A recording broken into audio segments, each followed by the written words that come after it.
Hello दोस्तों, कैसे हो? उम्मीद करता हूँ आप लोग अच्छे होंगे, स्वस्थ होंगे, मस्त होंगे। तो आज हम लेके आए हैं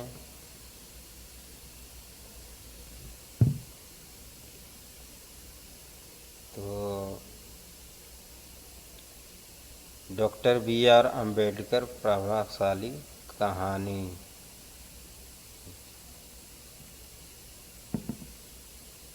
अम्बेडकर द्वारा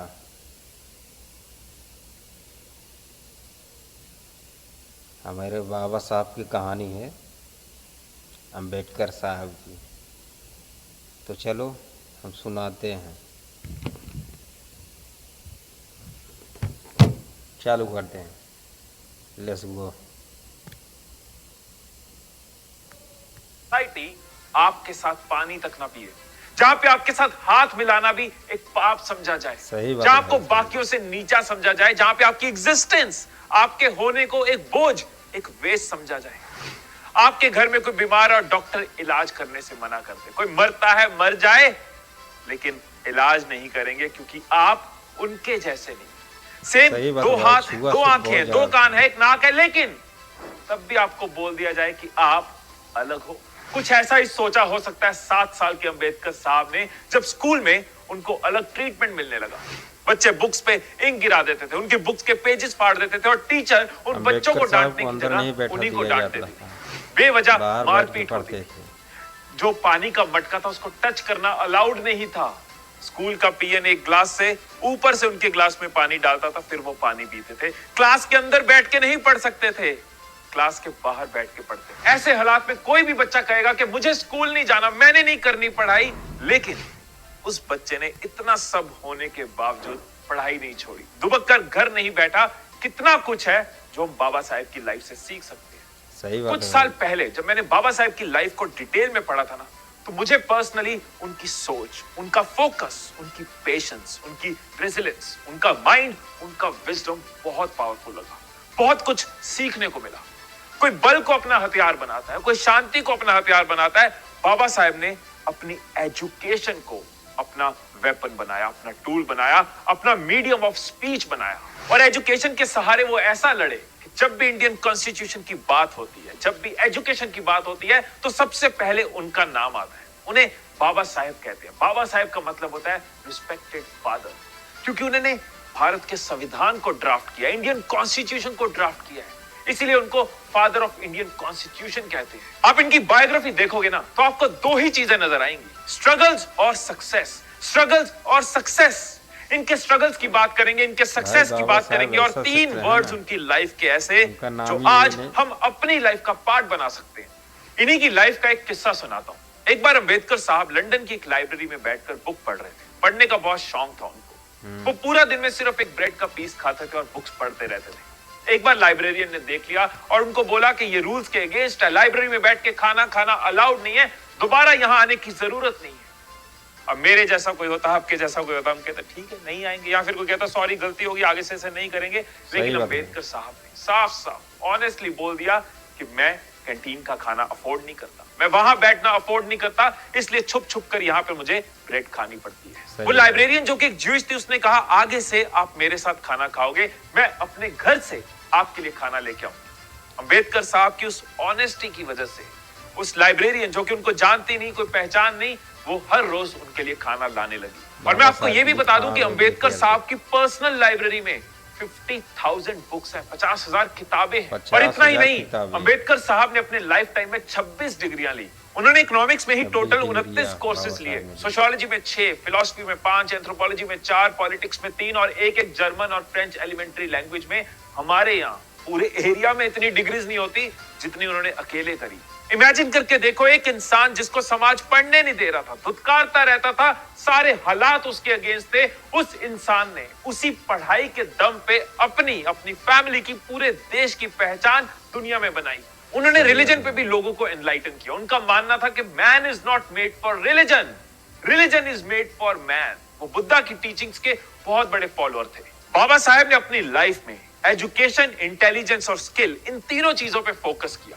वो अपने आप को एजुकेट करते रहे, अपनी इंटेलिजेंस पे काम करते रहे और इन दोनों की मदद से अपनी स्किल को ग्रो करते रहे। ये फॉर्मूला हमारे लिए हो सकता है कि एजुकेशन गेन करते रहो, अपनी इंटेलिजेंस पे काम करते रहो और इन दोनों की मदद से अपनी स्किल को ग्रो करते रहो। फाइनेंस की बात करें तो आज हमारा पूरा देश फाइनेंस के लिए किसके ऊपर डिपेंडेंट है? आरबीआई के ऊपर। मनी की वैल्यू डिसाइड करनी हो, फाइनेंस को लेके कोई डिसीजन लेने हो, मनी की टर्म्स में कुछ भी हो, आरबीआई डिसाइड करता है।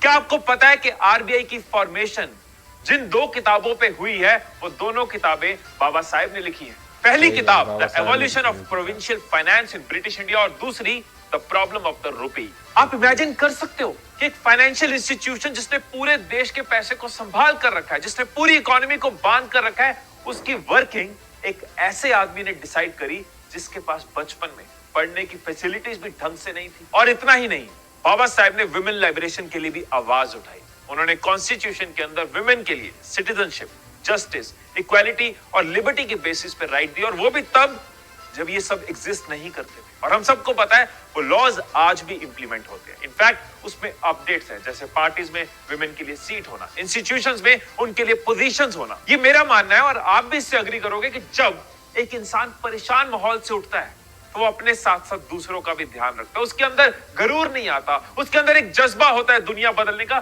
दूसरों को भी उठाने का।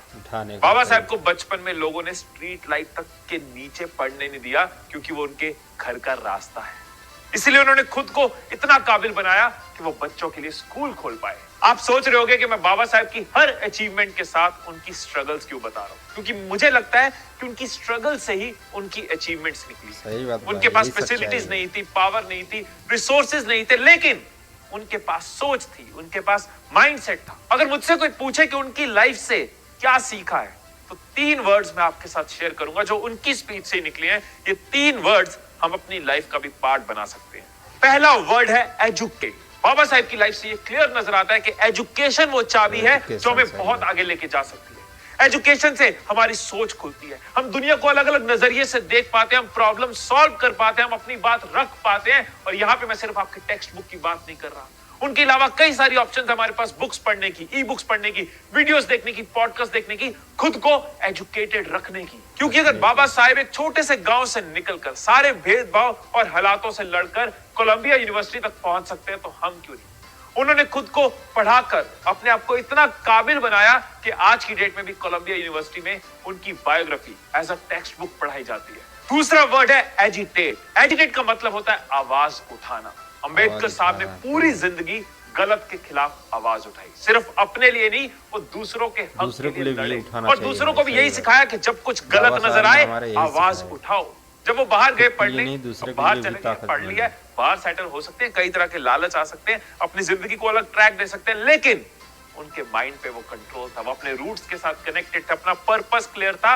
उन्होंने देश में आके गलत के लिए आवाज उठाई, उठाते रहे। इस चीज को हमें भी याद रखना होगा। बदलती दुनिया के साथ कहीं हम बदलते ना जाए, हमारी सोच कहीं करप्ट और पोल्यूटेड होती ना जाए। सच के लिए आवाज उठाना, जो हमें सही लग रहा है उसके लिए आवाज उठाना, वो डर को खत्म करना होगा। जहां भी कुछ गलत नजर आ रहा है, सोसाइटी के गार्ड के साथ कुछ गलत हो रहा है, ऑफिस के पीएन के साथ कुछ गलत हो रहा है, या घर में कोई काम कर रहा है उसके साथ गलत हो रहा है, शुरुआत घर से ही करनी होगी। सच के लिए, सही के लिए आवाज उठाते रहना चाहिए। और थर्ड वर्ड है ऑर्गेनाइज। ये एक लाइफ सेविंग स्किल है।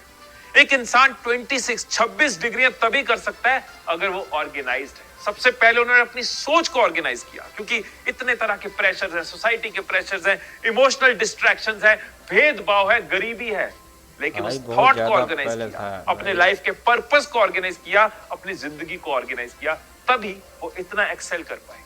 आज की डेट में हम सबको ये बहुत सीखने की जरूरत है, क्योंकि हम तो डिस्ट्रैक्शंस की दुनिया से भरे हैं। फोन में कभी भी कुछ आ रहा है, कोई फोकस नहीं है, कोई कंसंट्रेशन नहीं है, ना हमारा टेबल ऑर्गेनाइज्ड है, ना हमारा माइंड ऑर्गेनाइज्ड है।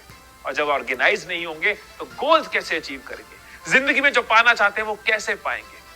आज की डेट में मेरा यूट्यूब पे जो भी मेरी अचीवमेंट्स है, उसके पीछे मैं सिर्फ 2 चीजों को रीजन देता हूं। एक, आप सबका प्यार, वो ना होता तो कुछ ना होता। और दूसरा, जिस चीज का मुझे बहुत प्राइड है, वो है माई स्किल टू ऑर्गेनाइज। मैं कोशिश करता हूं मैं अपने आप को ऑर्गेनाइज रखता जाऊं।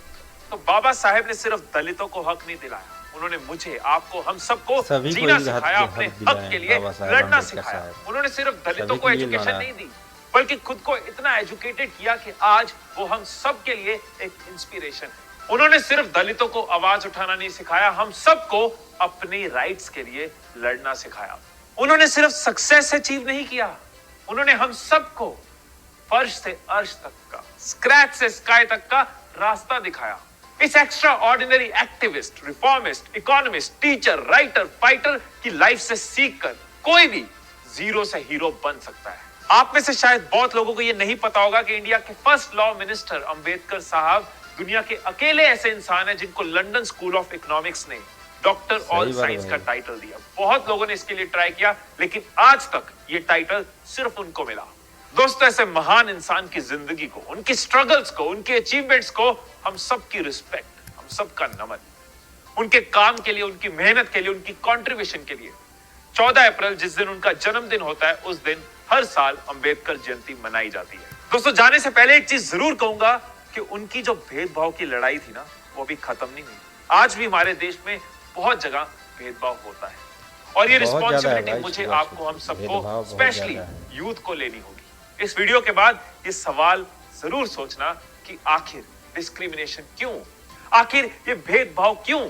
अगर आप मेरी सोच से सहमत हो, अगर आप बाबा साहेब की सोच से सहमत हो, तो नीचे कमेंट्स में #WeAre1 लिखकर इस थॉट को, इस सोच को अपनी सपोर्ट जरूर देना। एक बार फिर से दिल से रिस्पेक्ट इस महान इंसान को।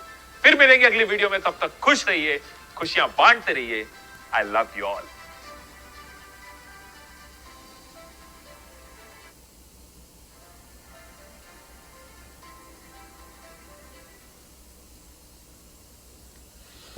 तो हमारी वीडियो कैसी लगेगी भाई? हमारे बाबा साहब की कहानी, अंबेडकर साहब